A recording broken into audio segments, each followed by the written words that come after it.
The last photo Sarah Miller posted showed her baby Emma sleeping peacefully in their forest campsite. 7 years later, when investigators found Emma's pacifier suspended in a tree where no human could possibly reach, they realized that peaceful photo had captured something much darker. Then, investigators made a discovery that turned this missing person case into something supernatural. The oak tree where the pacifier hung had been examined by search teams 7 years earlier. They had climbed it, searched every branch, and found nothing. Yet somehow, Emma's pacifier had been there all along, waiting to be noticed. How does a pacifier appear in a tree that was already searched? Sarah Miller wasn't your typical 26-year-old new mom. While other mothers stayed home with their babies, Sarah craved adventure. She'd been hiking and camping since childhood, and having little Emma wasn't going to change that. Her friends thought she was crazy for taking a 6-month-old baby into the wilderness, but Sarah had it all planned out. Special baby camping gear, emergency supplies, and years of outdoor experience. What her friends didn't know was that Sarah felt safest in the forest, away from the noise and chaos of city life. Why did Sarah need to escape civilization with her baby? Whispering Pines Forest was Sarah's secret haven. She discovered the remote area 2 years earlier while hiking alone.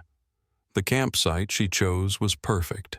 A small clearing surrounded by towering oak trees with a gentle stream nearby for fresh water. The spot was so hidden that most hikers never found it. You had to know exactly where to look, following an unmarked trail that branched off the main hiking path. Sarah had camped there 6 times before, always alone. This would be Emma's first wilderness adventure. But was Sarah really planning to camp alone with her baby? In the weeks before their trip, Sarah's behavior started worrying her family. She bought enough baby supplies for a month, even though she planned to camp for just 3 days. Extra diapers, formula, clothes, blankets, way more than any weekend trip required. Her sister Linda noticed Sarah packing and repacking their gear obsessively. She kept checking and rechecking everything. Linda would later tell police, like she was preparing for something big. The night before leaving, Sarah called her mom to say goodbye. The call lasted 2 hours, unusually long for Sarah, who normally kept conversations short. What was Sarah really preparing for in those final days? Friday morning, September 8th, 2017, Sarah loaded her Jeep with camping gear and baby supplies. Her neighbor, Mrs. Chen, watched from her window as Sarah carefully secured Emma's car seat and made multiple trips carrying equipment. At 10:15 a.m., Sarah sent her last text message to her sister. "Heading to our special place. Emma's going to love the forest. Don't worry if you don't hear from us for a few days. No cell service up there." The drive to Whispering Pines took Sarah through increasingly remote roads. The last traffic camera to capture her Jeep showed her driving alone with Emma sleeping in the back seat. But was the back seat really empty, except for the baby? Sarah's final social media post came at 4:32 p.m. that Friday. The photo showed baby Emma sleeping peacefully in their bright yellow tent, surrounded by tall trees and dappled sunlight. Sarah had captioned it simply, "Emma's first camping adventure." The photo looked perfect, a beautiful mother-baby bonding moment in nature. But something about the image would later trouble investigators. The angle of the photo suggested it was taken from outside the tent, looking in. Sarah would have had to leave Emma alone inside to take the picture from that position. Why would a protective mother leave her baby alone in the wilderness to take a photo? Saturday morning dawned quiet and still in Whispering Pines Forest. Sarah's bright yellow tent sat in the clearing, its zipper door hanging slightly open. Inside, Emma's sleeping bag was empty, and Sarah's backpack lay undisturbed with all her supplies untouched. But the strangest thing was the silence. No crying baby, no worried mother's voice calling out, just the sound of wind through the oak trees. Sarah's hiking boots were lined up neatly outside the tent, as if she'd planned to put them back on. But her bare footprints in the soft dirt around the campsite told a different story. They led from the tent toward the stream, then simply vanished. Where do footprints disappear to in the middle of a forest?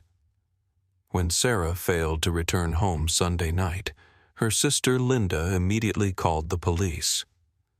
By Monday morning, search teams were hiking into Whispering Pines Forest, following the directions Sarah had texted about her special place. Finding the campsite took search teams 6 hours. Sarah had chosen a spot so remote that even experienced park rangers had trouble locating it. What they found made no sense. The tent was perfectly set up, with no signs of struggle or panic. Emma's baby bottles were clean and full. Sarah's phone was dead inside the tent, but when they charged it, the last activity showed that photo posted Friday afternoon. How does a mother and baby just vanish from an isolated campsite without taking anything with them? The search dogs were brought to Sarah's campsite immediately. They picked up both Sarah's scent and baby Emma's scent leading from the tent toward the nearby stream. The trail was clear and strong for about 50 feet. Then both scents just stopped, not faded or confused, completely gone, as if Sarah and Emma had been lifted straight up into the air. The search dogs circled the exact spot where the scents ended, whining and pawing at the ground. Above them, an old oak tree stretched its branches toward the sky. But search teams climbed that tree and found nothing unusual, just branches, leaves, and empty air. 7 years later, Emma's pacifier would be found hanging from those same branches in a spot that had been searched thoroughly. It would be the only clue that Sarah and Emma had ever existed at all, and it would raise a question that no one was prepared to answer. If the pacifier had been hanging there all along, why hadn't anyone seen it during the original search? Tuesday morning, September 12th, 2017, marked the beginning of the largest search operation in Whispering Pines Forest history. Over 200 volunteers joined professional rescue teams, spreading across thousands of acres looking for any trace of Sarah and baby Emma. Search coordinator Captain Tom Rodriguez had never seen anything like Sarah's campsite. Everything was too perfect, he told reporters. No signs of struggle, no evidence of where they went. It was like they just evaporated. But how do two people evaporate from the middle of a forest? The most experienced search dogs in the state were brought to help find Sarah and Emma. These dogs had found missing people in impossible conditions before. But at Sarah's campsite, every single dog behaved the same way. They would follow the scent trail from the tent toward the stream, then suddenly stop and start whining. They would look up at the old oak tree and refuse to move forward. One dog sat under the oak tree for 6 hours and wouldn't leave. His handler had never seen anything like it. What were the dogs sensing that the humans couldn't? Sarah's sister Linda refused to leave the forest while the search continued. She set up camp at the trailhead, greeting every search team as they returned empty-handed each day. Sarah would never abandon Emma, Linda kept telling anyone who would listen. She's the most protective mother I've ever seen. On the 4th night, Linda hiked to Sarah's campsite alone with a battery-powered radio. She spent hours calling their names into the darkness. All she heard back was the whisper of wind through the oak trees. Why did the forest feel like it was listening, but never answering? Word of the disappearance spread across social media, bringing volunteers from 3 states. Local restaurants donated food, and hundreds of people gave up their weekends to search the forest. The volunteers examined every square foot of a 5-mile area around Sarah's campsite. They found old camping gear, forgotten trail markers, and clothing that had been in the woods for years, but nothing that belonged to Sarah or Emma.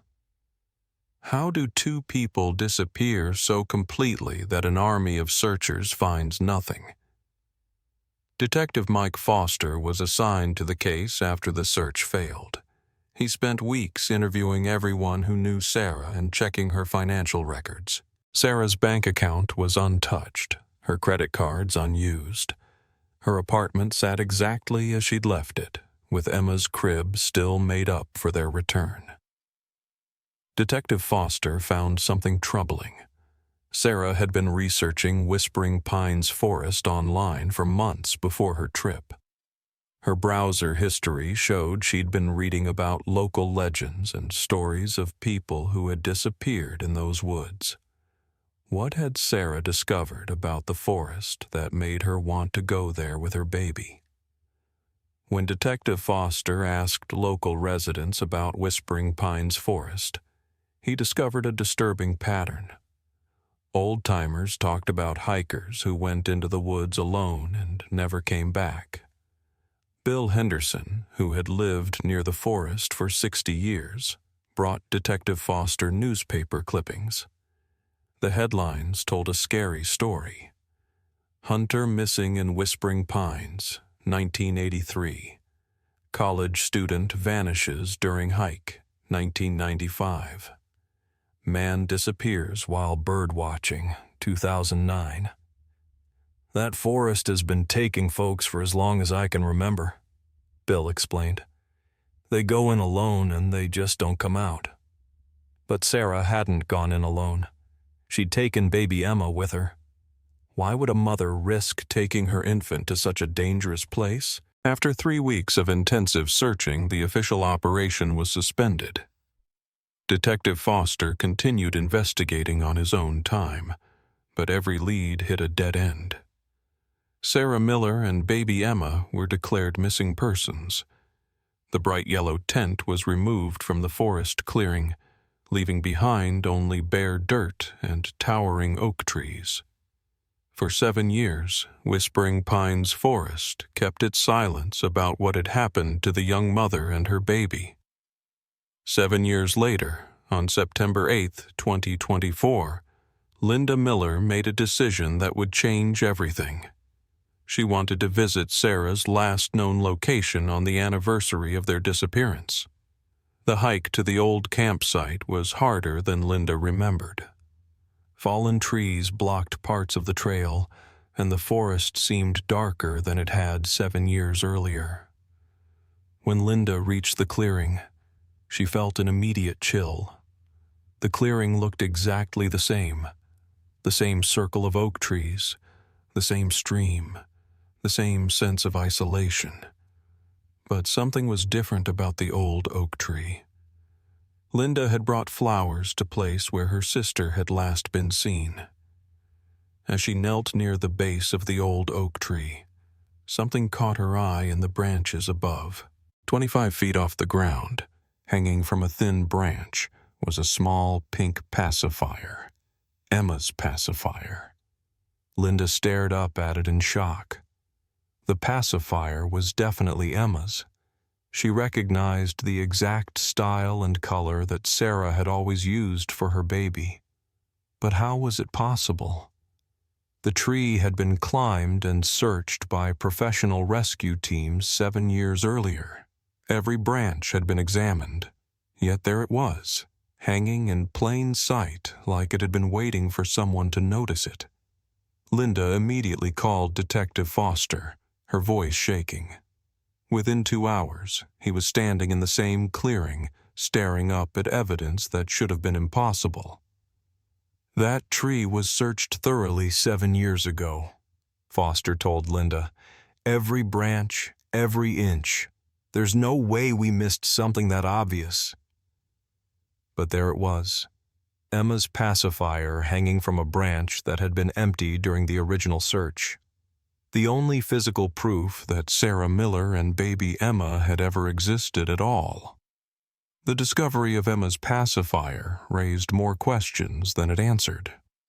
If the pacifier had been hanging in that tree for 7 years, why hadn't the search teams found it? If it hadn't been there during the original search, how did it get there? And why was it in perfect condition after hanging outdoors for 7 years? Detective Foster stared up at the tiny pacifier swaying gently in the forest breeze. After 7 years of wondering what had happened to Sarah and Emma, he finally had evidence. But this evidence made their disappearance even more mysterious than before. The pacifier that appeared in a tree that had already been searched would become the key to understanding what really happened in Whispering Pines Forest. And it would lead investigators to discoveries that would challenge everything they thought they knew about the night Sarah and Emma vanished. Detective Foster called in a team to retrieve Emma's pacifier from the oak tree.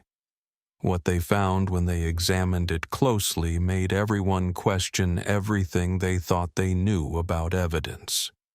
After 7 years hanging outdoors through rain, snow, sun, and wind, the little pink pacifier looked brand new. No fading, no weather damage, no signs of age whatsoever. Even more impossible, there wasn't a single speck of dirt or tree sap on it. How does something stay perfect after hanging outside for 7 years? Detective Foster tracked down the rescue specialists who had climbed the oak tree 7 years earlier. When he showed them photos of where the pacifier was found, their reactions were all the same. Shocked silence. "I climbed that exact branch," said Tom Martinez. "I examined every inch of that tree. There was definitely nothing hanging there." 2 other team members confirmed the same thing. They had searched that tree thoroughly, and the branch had been completely empty. So when did Emma's pacifier appear in the tree? The pacifier was rushed to the state lab for testing. The results defied explanation. The pacifier had been made between 2016 and 2017, matching when Emma would have been using it. Tests showed traces of baby saliva from a 6-month-old infant. But here's what made the scientists run their tests multiple times. The pacifier showed no signs of weather exposure. According to every measurement, it had been protected from the elements for 7 years. How is a pacifier protected from weather while hanging in an open tree? Detective Foster brought the pacifier to Linda Miller to confirm it belonged to Emma. The moment Linda saw it, tears filled her eyes. "This is definitely Emma's," she said. "Sarah bought these exact pacifiers because Emma refused any other kind. This was Emma's favorite." Linda pointed to a tiny scratch near the bottom. "Emma got that mark when she dropped it at the park before they went camping." If Emma had her favorite pacifier when she disappeared, how did it end up hanging in a tree? Foster reviewed all the photos from the 2017 search. In one photo of the oak tree, he saw something that made his blood run cold. The photo clearly showed the exact branch where the pacifier was found 7 years later, and the branch was definitely empty. When Foster compared that old photo to recent pictures of the pacifier hanging in the same spot, something impossible became clear. The pacifier was hanging in the exact position that had been photographed as empty during the original search. How does something appear in a location that was documented as empty? Foster talked to Marcus Webb, a retired park ranger who had worked night shifts in Whispering Pines Forest for 20 years. "You want to know something strange about that tree?" Marcus asked. I used to see lights around that clearing at night sometimes. Small, dancing lights moving around the old campsite. Marcus explained that when he'd investigate, the lights would disappear and he'd find nothing unusual. The lights were always small and low to the ground, like maybe a child was playing with a flashlight, but there were never any campers there. What were those mysterious lights in the forest? The Pacifier discovery motivated Foster to reopen all the old missing person cases from Whispering Pines Forest. What he found created a disturbing pattern. In 1995, college student Jenny Park had disappeared while hiking alone. Her backpack was found 2 years later hanging from a tree branch 20 feet off the ground. In 2009, birdwatcher Robert Chen vanished during a solo trip. His binoculars appeared 3 years later, hanging from tree branches in an area that had been searched. Every case was the same. People disappeared completely. Then years later, their items would mysteriously appear suspended in trees. Why were trees in Whispering Pines Forest collecting missing people's belongings? Detective Foster consulted Dr. Amanda Rivers, a forest specialist. When Foster explained about items appearing in trees, Dr. Rivers looked troubled. There's something unusual about the oak trees in that area, she admitted. They're much older than they should be. Some show growth patterns suggesting they're hundreds of years old, but the forest is only 50 years old. Dr. Rivers had another disturbing observation. The trees grow differently too. Their branches are stronger and more flexible than normal, almost like they're designed to hold things. Were the trees somehow connected to the disappearances? Foster researched the history of the land where Whispering Pines Forest now stood. What he discovered in old county records made him realize the disappearances might be part of something much older. Before becoming a forest preserve, the area had been owned by the Whitmore family. According to newspaper archives from the 1920s, several Whitmore family members had disappeared mysteriously from their property. The last family member, Martha Whitmore, had donated the land to the state in 1960 with one condition: the oak trees in the central area could never be cut down. Martha Whitmore died 1 month after donating the land, taking her secrets about those trees with her. What did Martha Whitmore know about the trees? As Foster pieced together decades of disappearances, a clear pattern emerged. People would vanish completely. Then years later, their items would appear hanging in the protected oak trees. But the timing wasn't random. Every item appeared exactly on the anniversary of the person's disappearance. Emma's pacifier had been found on September 8, 2024, exactly 7 years after Sarah and Emma had vanished on September 8, 2017. Foster realized he wasn't dealing with normal missing persons cases anymore. Detective Foster organized an expedition to examine all the oak trees in the central area. Using professional climbers, they searched every branch of every tree. What they found made Foster's investigation take a dark turn. Hidden high in 5 different oak trees, they discovered more items belonging to people who had disappeared over the years. A hiking boot, a water bottle, a camera, and other personal belongings. All perfectly preserved, all hanging in trees that had been searched before. But the most disturbing discovery was in the oldest oak tree at the center of the clearing.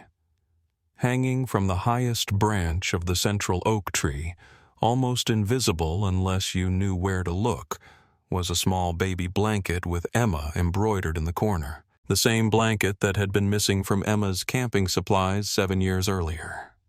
Foster stared up at the tiny blanket swaying gently in the forest breeze.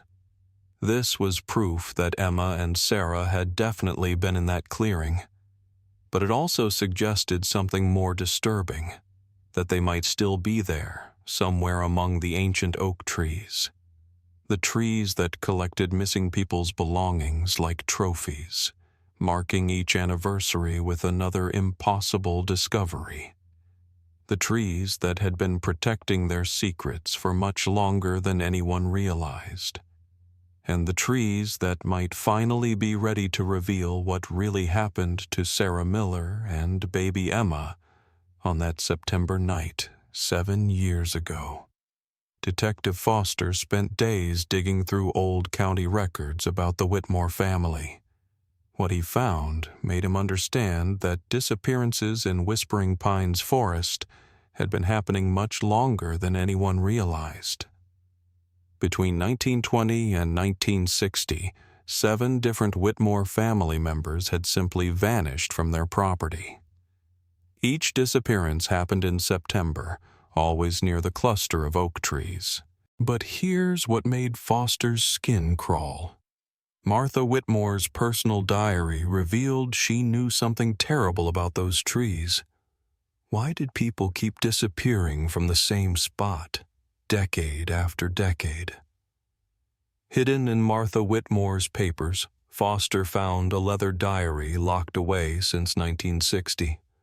The entries revealed a woman terrified of her own land. "The trees are calling again," Martha had written in September 1959. "I can hear them whispering at night, just like before Thomas disappeared, just like before Mother vanished." Martha's final entry was chilling. "I'm giving the forest to the state, but making them promise never to cut the old trees. Some secrets are too dangerous to disturb." What secrets were hidden in those ancient oak trees? Foster contacted tree specialist Dr. Sarah Kim to examine the oldest oak trees. Her results were impossible. According to tree rings, some of these oaks are over 300 years old, Dr. Kim explained. But the area was farmland until 1960. These trees should be 60 years old at most. Dr. Kim had another disturbing discovery. The growth patterns show rapid growth periods that correspond exactly with years people disappeared. Were the trees somehow feeding on the disappearances? Foster decided to search beneath the forest floor around the oak trees. Using ground scanning equipment, his team made a discovery that changed everything. 20 feet below the surface, directly under the oak cluster, was a large underground chamber.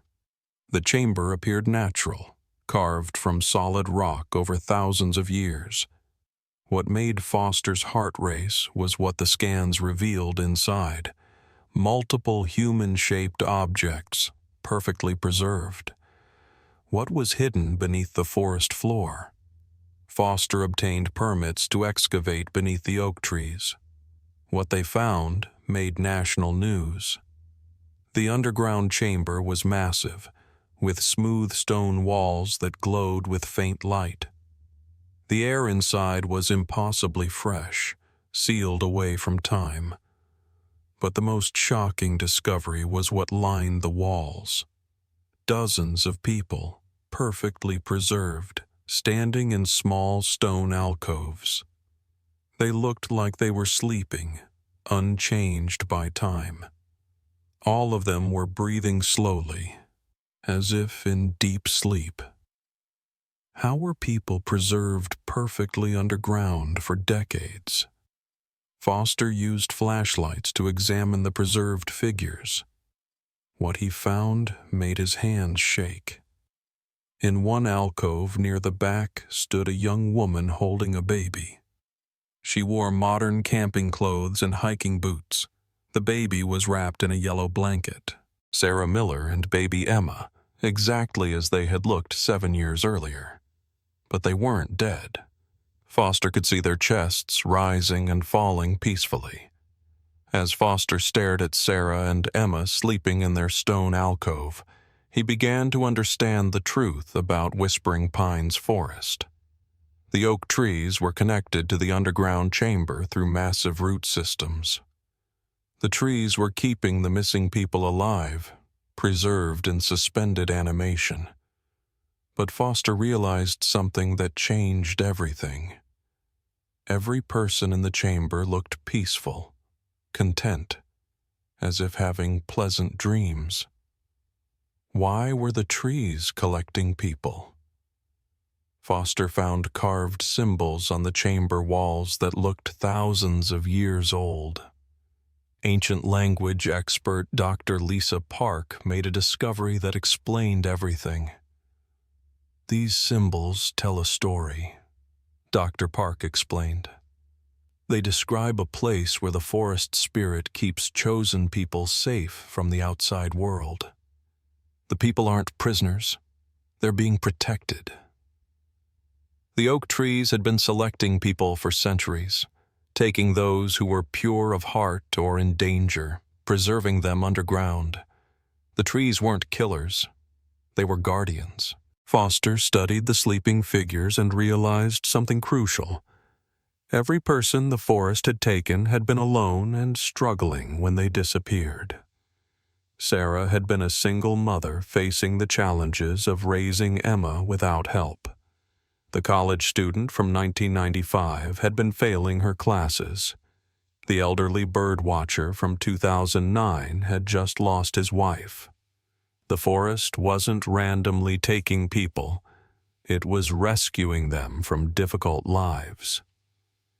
Standing in the chamber, looking at Sarah and Emma sleeping peacefully, Foster faced an impossible decision. He could wake them up, bring them back to the surface, reunite Emma with Aunt Linda. But the symbols suggested that removing people from the chamber might kill them.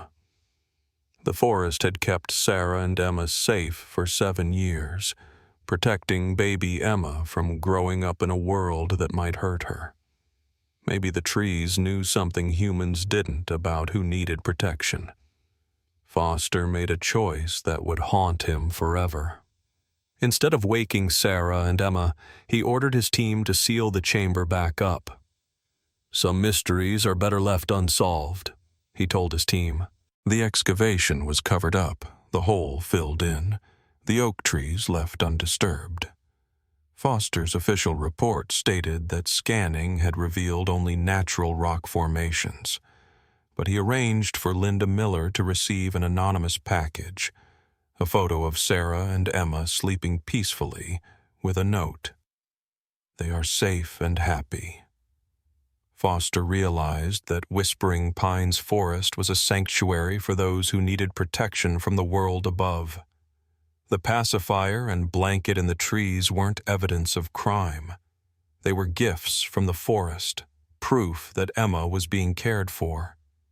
The trees would continue their ancient work, selecting people who needed rescue, providing them with perfect preservation and peace. Detective Foster would spend the rest of his life keeping their secret. But sometimes, late at night, Foster wondered about his choice. Had he saved Sarah and Emma by leaving them in the chamber, or abandoned them to eternal sleep? The forest would never tell him the answer, and maybe some questions were better left unasked.